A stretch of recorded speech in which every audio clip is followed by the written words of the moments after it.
হেই যেহেতু মেংগোৰ ছিজন চলি আছে তো মই আজি বনাব লৈছোঁ এটা মেংগো ছুইট ডিছ তো মেংগোখিনি ধুনীয়াকৈ ধুই মেলি এনেধৰণে কাটি ল'ব আপোনালোকে তো তাৰপিছতে এখন কেৰাহীত অকণ গৰম কৰি তাত মই 2 স্পুন ইউজ কৰিছোঁ চেনিৰ দেন অলপমান গৰম কৰি ল'ব অকণ মেল্ট হোৱালৈকে ৰখিব তাৰপিছতে এখন কেৰাহীত গাখীৰ তাত ক্ৰীম এড কৰিছোঁ আৰু অলপমান কনডেন্স মিল্ক ইউজ কৰিছোঁ মই ইয়াত বেলেগকৈ চুগাৰ ইউজ কৰা নাই কনডেন্স মিল্কে ইউজ আৰু মিশ্ৰণখিনি এটা ঠিক ক্ৰীমি টেক্সচাৰ হোৱালৈকে আপোনালোকে উতলাব লাগিব তাৰপিছতে ব্ৰেড লৈ ব্ৰেডখিনি এনেকৈ ছাইডখিনি আপোনালোকে কাটি ল'ব তাৰপিছতে চাওকচোন মই কেনেকৈ এইটো এৰেঞ্জ কৰিলোঁ ফাৰ্ষ্টত ক্ৰীমখিনি এড কৰিছোঁ তাৰপিছতে তাৰ ওপৰত এটা ব্ৰেডৰ লেয়াৰ বহাই দিছোঁ তাৰ ওপৰত আকৌ ক্ৰীমখিনি মই ব্ৰেডখিনি ওপৰত দি দিছোঁ যাতে ব্ৰেডখিনি ক্ৰীমখিনি ভালকৈ চক কৰি লয় আৰু তাৰ মিক্স ড্ৰাই ফ্ৰুটছ এড কৰিছোঁ মাজত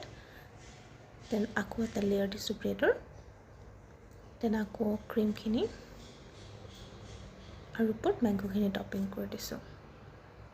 চ' এইখিনি ৰেডি হৈ গ'ল আৰু এইখিনি মই এতিয়া ফ্ৰিজত ৰাখি দিম আৰু পাছত যেতিয়া ঠাণ্ডা হৈ যাব তো আপোনালোকে ছাৰ্ভ কৰিব বহুত টেষ্টি খাব